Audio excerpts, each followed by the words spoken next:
하나님의 평화가 말씀을 듣는 우리 가운데 함께 하시길 바랍니다. 오늘은 성령 강림 후 네 번째 주일입니다. 우리 민족에게 6월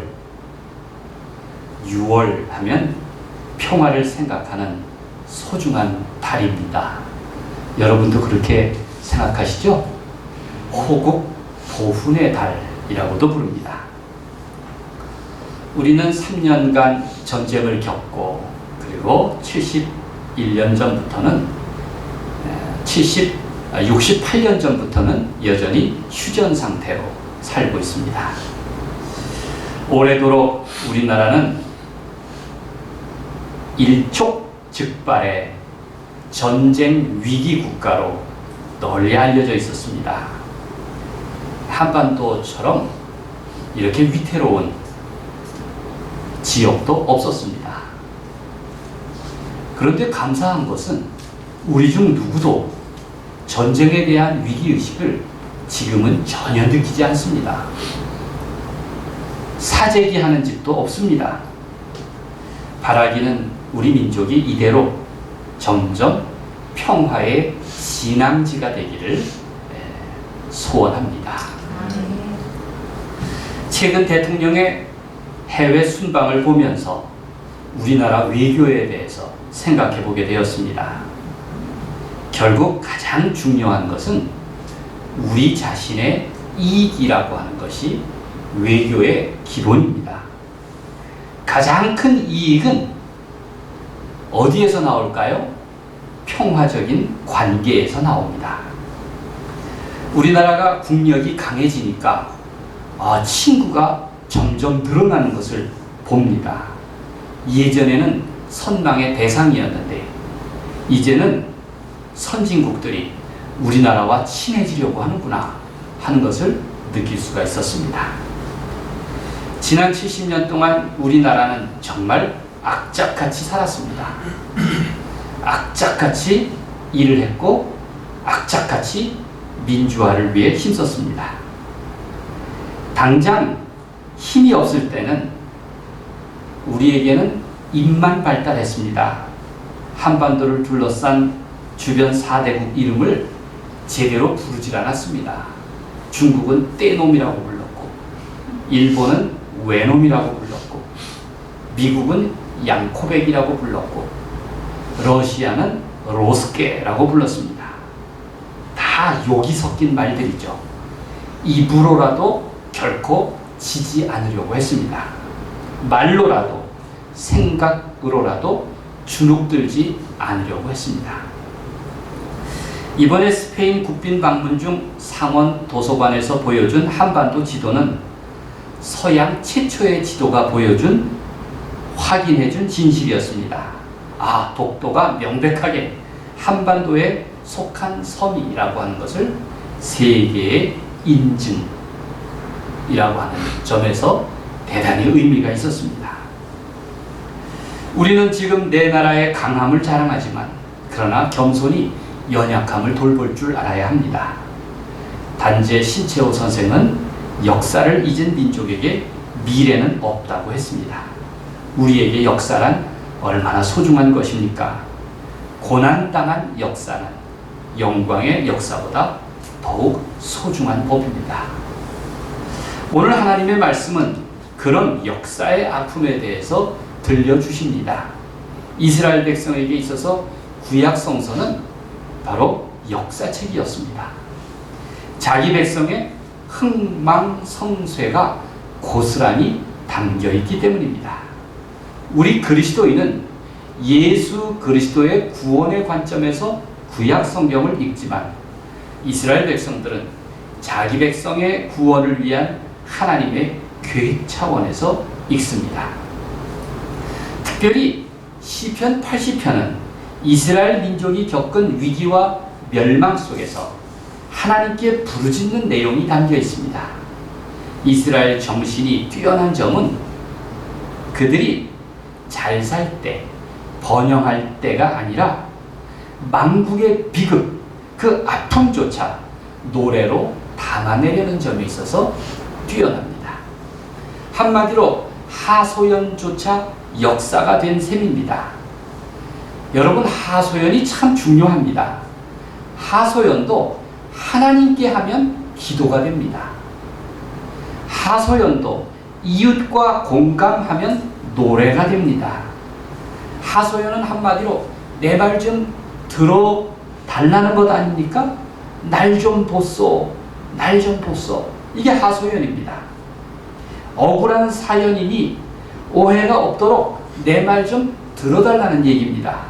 사실 내가 마음에 담아둔 이야기만 다 말할 수 있어도 반쯤은 속이 풀립니다.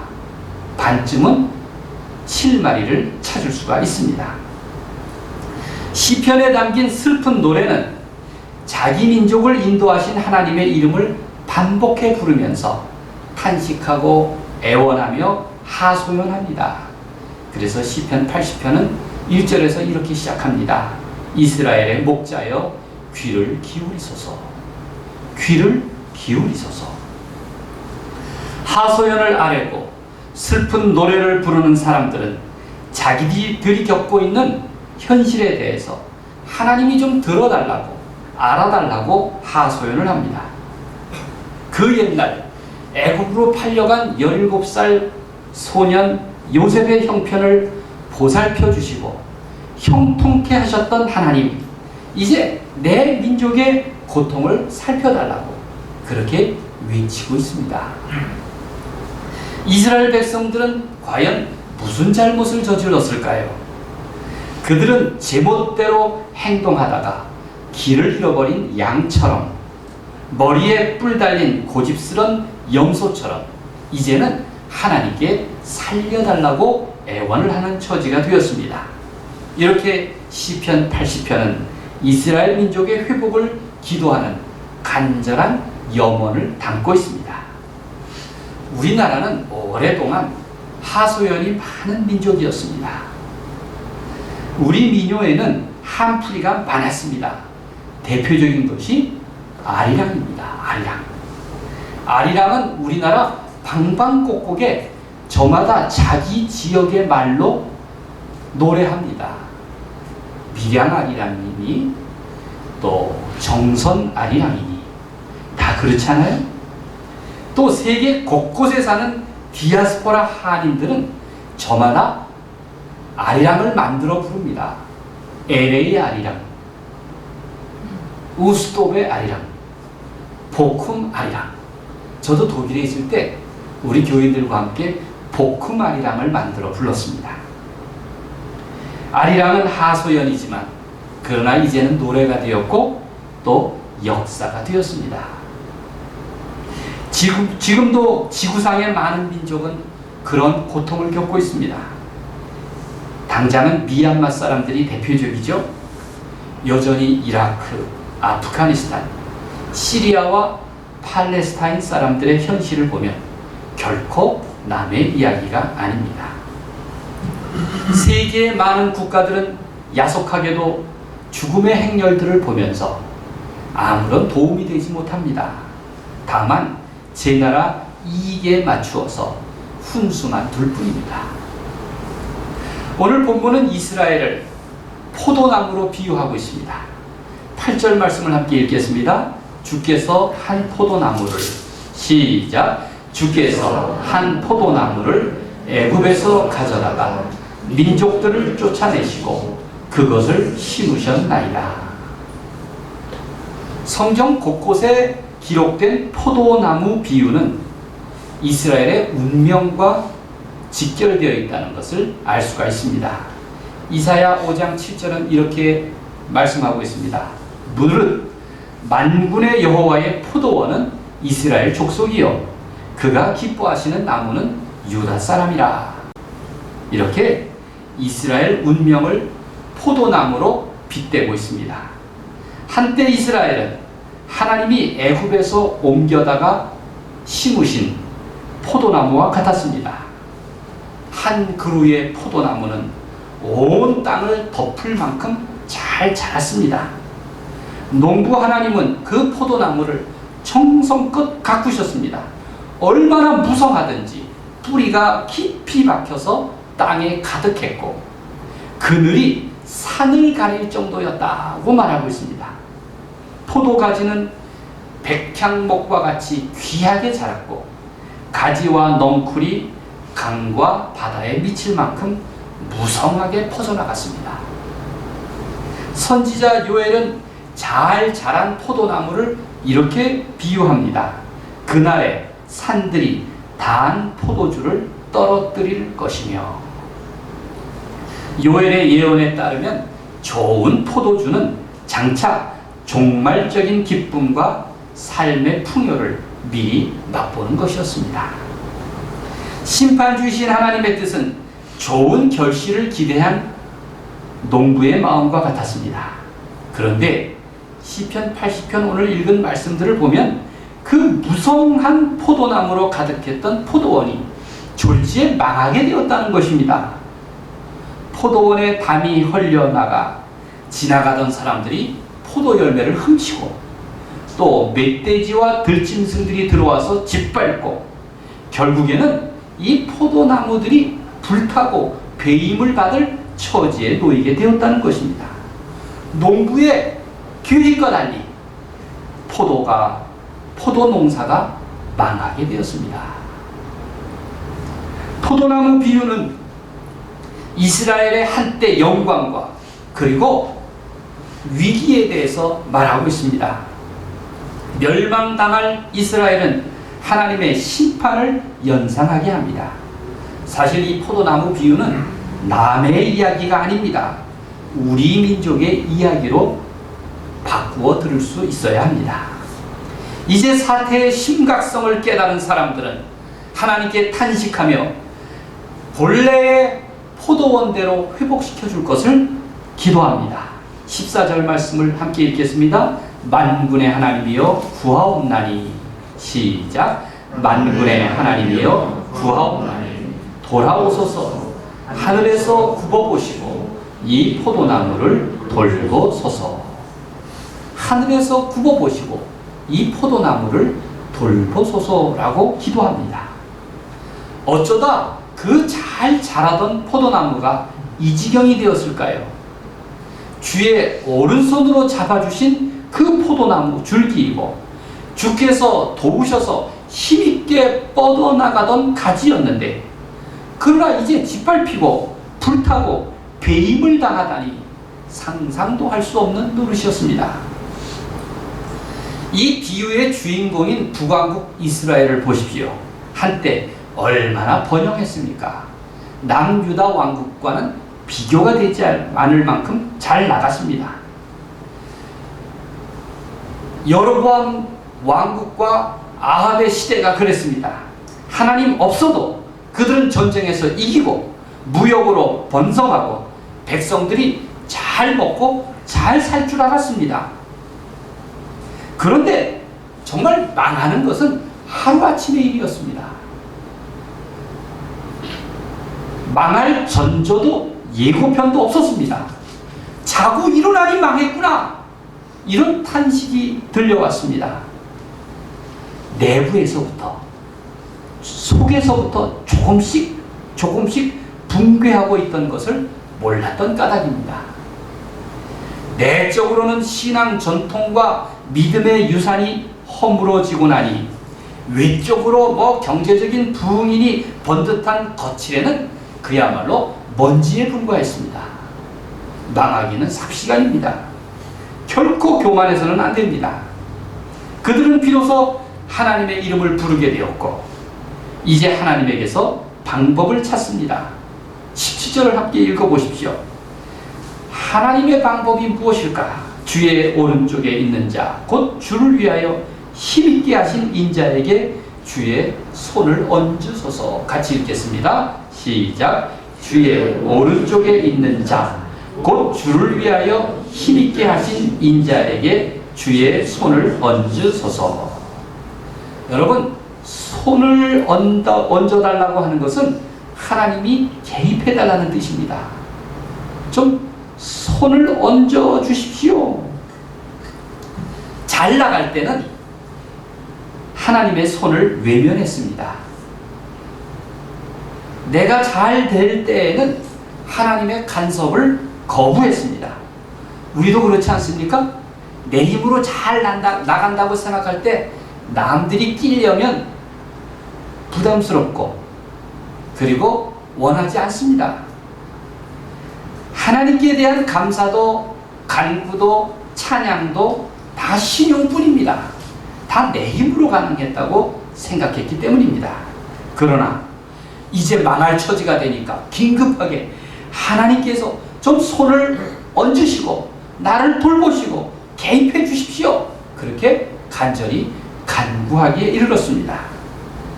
주의 손은 하나님의 능력, 하나님의 권능을 상징합니다. 하나님의 손은 전능하신 힘을 비유하고 있습니다. 주의 오른손, 그 영광과 권능을 통해서 내게 호의를 베풀어 주십시오. 그게 바로 주의 손을 얹으소서라는 간구입니다. 내 삶을 만져주시기를, 하나님이 내 삶을 만져주시기를 간절히 호소하는 것입니다. 예수님의 사역을 보면 말씀과 함께 손을 통해서 일하십니다. 손이라고 하는 것은 자비와 은혜를 구체적으로 보여주시는 신뢰입니다. 손을 올려놓는 것, 손을 얻는다는 것은 치유의 과정입니다. 누가복음 4장 40절에서 이런 말씀이 있습니다. 예수께서 일일이 그 위에 손을 얹으사 고치시니. 여러분, 하나님이 내 손을 잡아 주셔야 합니다. 하나님이 당신의 손으로 간섭하셔야 합니다. 우리도 손을 얹으소서, 나를 만져주소서, 이렇게 기도할 수 있습니다. 여러분, 제가 손 십자가를 고안해서 지금껏 수천 개를 보급한 것 잘 알고 계시죠? 여러분들도 다 집집마다 다 손 십자가 갖고 계시죠? 지금 어디에 있는지 혹시 모르는 분이 있으면 여러분 오늘 당장 찾으시길 바랍니다. 그리고 여러분 가까이에 두시길 바랍니다. 김준택 권사님은 24시간 내내 그 손십자가를 만지고 있어요. 주머니에 넣고 다니고 새벽 기도 올 때마다 들고 다니고. 그래서 제가 김준택 권사님 손에 쥔 십자가를 여러 번 모델로 썼습니다. 얼굴은 물론 안 나왔지만 제가 손 십자가를 많이 보급했더니 집을 산 줄 압니다. 그만큼 십자가를 보급하는 일에 애를 쓴 이유가 있습니다. 사람들이 십자가를 만지면서 하나님의 손을 쥐듯 하나님과 샬롬의 악수를 나누라고 그렇게 만들어서 보급합니다. 그래서 손 십자가에는 하나님의 손이 그려져 있습니다. 십자가를 힘껏 쥐는 사람들이 하나님의 손을 쥐면서 힘을 느낄 것 같습니다. 위로를 느끼는 것 같습니다. 라는 고백을 자주 듣습니다. 이 말씀은 손을 펴사 모든 생물의 소원을 만족하게 하시나이다 라는 시편 145편 16절이 그 손 십자가의 요절입니다. 여러분, 손이 얼마나 소중한지 모릅니다. 우리 기도 생활에는 손의 언어가 있습니다. 두 손을 모으는 것은 뭐죠? 기도이죠. 두 손을 가슴에 얹는다는 것은 순종한다는 뜻입니다. 주님 뜻대로 하겠습니다. 두 손을 펴서 열어 보이는 것은 내가 주님을 받아들입니다. 주님의 말씀을 받아들입니다 라는 표시고, 두 손을 위로 올리는 것은 경배입니다. 두 손을 이렇게 펴드는 자세는 바로 높이 계신 하나님께 도움을 바라는 자세이고, 두 팔을 드는 일은 이상훈 권사님의 고백대로 한다면 하나님 나를 안아주세요 라는 몸의 언어입니다. 이렇게 많은 손동작을 통해서 우리는 하나님을 고백하고 하나님과 대화합니다. 이것을 전례동작이라고 부릅니다. 내가 하나님과 소통하고 싶을 때 이렇게 간구하십시오. 주님, 나를 만져주세요. 주님, 주의 손을 얹어주세요. 내게 은혜 베푸실 목자를 향해서 손을 드십시오. 내 삶에 위기가 들 때마다 주님이 내게 손을 얹고 안수하시며 내 손을 붙잡아 고통에서 건져주시며 나를 안아 평탄한 길로 인도하실 그 자비에 나를 맡기십시오. 이것이 성경이 우리에게 주시는 말씀입니다. 위기의 순간이 아니라 일상의 날에 보통의 하루에 평상의 은총을 간구하라고 그렇게 우리에게 일깨워 주십니다. 하나님께 내 기쁨이든 내 아픔이든 내 감사든 내 슬픔이든 즉각 반응을 보이라는 것입니다. 주님의 친절한 팔에 안긴다면 평화를 얻을 것입니다. 시편 80편의 하소연 그 고백과 탄식을 보면 비로소 이스라엘 백성들이 우리 목자가 계셨구나 라는 것을 깨닫고 있음을 알 수 있습니다. 그동안 새카맣게 잊어버렸는데 비로소 우리에게는 목자가 계셨다는 사실을 알게 되었습니다. 그리고 우리는 목자의 인도하심으로부터 너무 멀리 와버렸구나 후회하게 되었습니다. 길을 잃어버린 이유가 여기 있다는 것을 알게 되었습니다.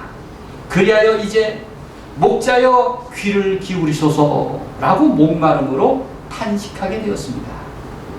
목자여 귀를 기울이소서. 목자이신 주님께서 주의 지팡이와 막대기로 도와주시기를 빌고 있습니다. 길 잃어버린 양이 맨 처음 해야 할 일은 무엇일까요? 목자를 찾는 일입니다. 간절히 소리를 내서 목자가 그의 음성을 듣도록 해야 합니다. 인생의 나침판을 잃어버린 사람은 먼저 내 삶의 인도자이신 하나님의 은총의 빛을 찾으려고 노력해야 합니다. 고통과 아픔 속에서 그냥 어쩌다 잘 되려니 가만히 있는 사람은 그냥 포기한 사람일 뿐입니다. 살려면 내게 생명을 주신 하나님을 간절히 찾아야 합니다. 멀리 있는 내 목자가 듣도록 소리를 질러야 합니다.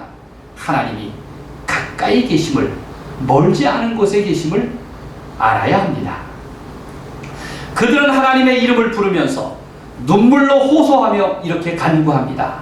19절 말씀입니다. 함께 읽겠습니다. 우리를 돌이켜주시고 시작. 우리를 돌이켜주시고 주의 얼굴의 광채를 우리에게 비추소서. 오늘 시편 80편은 우리에게 기도하는 방법을 일깨워 줍니다. 기도하는 사람들은 주의 손과 함께 주의 이름을 부르고 주의 얼굴을 구합니다.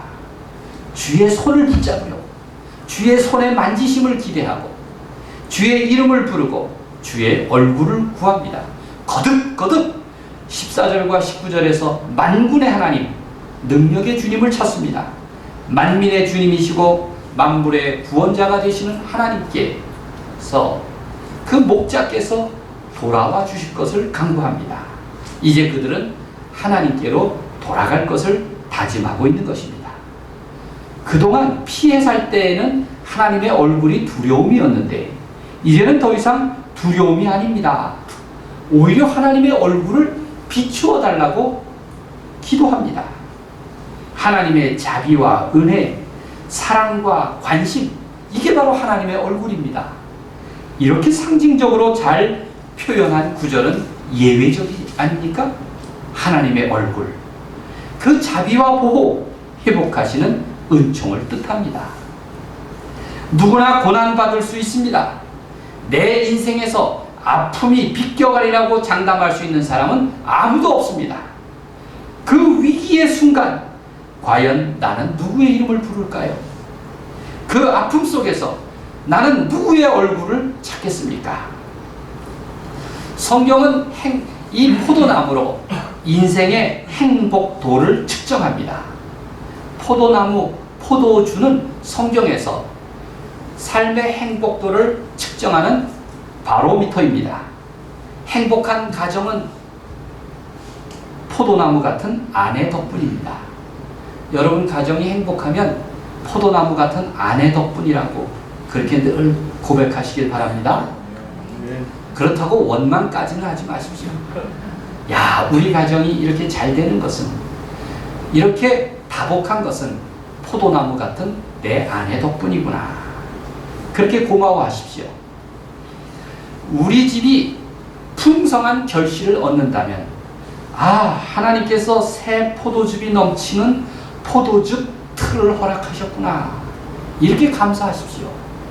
잠언 3장 10절은 새 포도즙이 넘치는 포도즙 틀이 야말로 그 가정의 번성과 부요함을 상징적으로 보여주고 있습니다.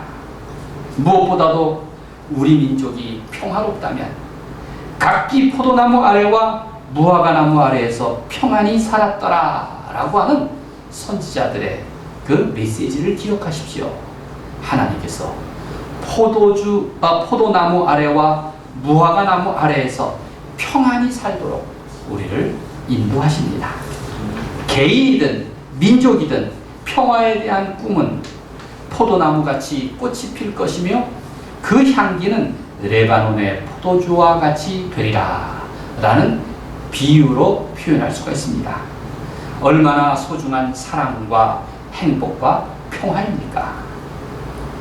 우리는 포도나무의 평화를 원하며 무엇보다도 포도나무이신 예수 그리스도 안에 머물기를 원합니다. 우리의 삶 속에서 여호와는 나의 목자시니 라는 고백과 목자여 귀를 기울이소서라는 간구가 더욱 절실한 까닭이 여기에 있습니다. 돌아보십시오. 우리의 육신의 평강과 영혼의 평안, 그리고 삶의 평화를 이루시는 권능은 내 삶의 주인이신 하나님께 있습니다. 하나님이 내 삶과 우리 역사에 개입하십니다. 우리는 그것을 깨닫고 겸손하게 인정해야 합니다. 시편 80편은 소중한 기도법을 우리에게 일러주었습니다. 잘 들어보십시오. 첫째는 귀를 기울이소서. 주님 내 하소연을 들어주십시오 라는 말입니다. 두 번째는 손을 얹으소서. 주님 내 고달프고 상처받은 내 삶을 만져주십시오 라는 기도입니다. 세 번째는 얼굴을 비추소서. 주님 내가 두려워 피해 다녔지만, 내가 믿음이 없어 도망 다녔지만 이제 하나님 내게 얼굴을 비춰주십시오 라고 하는 기도입니다. 자, 이 세 단어 기도인데 첫째는 따라하십시오. 귀를 기울이소서. 둘째는 손을 얹으소서. 셋째는 얼굴을 비추소서. 내 삶 속에서 세 단어 기도를 늘 명심하기를 바랍니다. 포도나무의 특징은 포도 열매입니다. 그 포도는 달고 시고 때로는 쓴맛도 있습니다. 하나님은 우리가 겪는 인생의 단맛만으로 인생의 포도주를 빚으시는 것은 아닙니다. 단맛과 함께 신맛, 때로는 쓴맛까지도 이것을 다 어우러서 최상급 포도주를 빚으십니다. 심지어 고통과 아픔을 통해서 하나님의 친밀하심을 경험하는 하나님의 자녀가 되기를 바라시는 것입니다. 그리하여 우리가 이 민족의 고난과 평화를 통해서 역사의 교훈을 배우듯 내 인생과 가정의 여정 속에서 넉넉하신 하나님의 사랑을 배우기를 바랍니다. 목자 되신 하나님의 인도와 보호하심이 날마다 우리 민족과 함께 하시고 내 가정을 돌보시기를 우리 주님의 이름으로 간절히 축원드립니다. 아멘. 기도하겠습니다.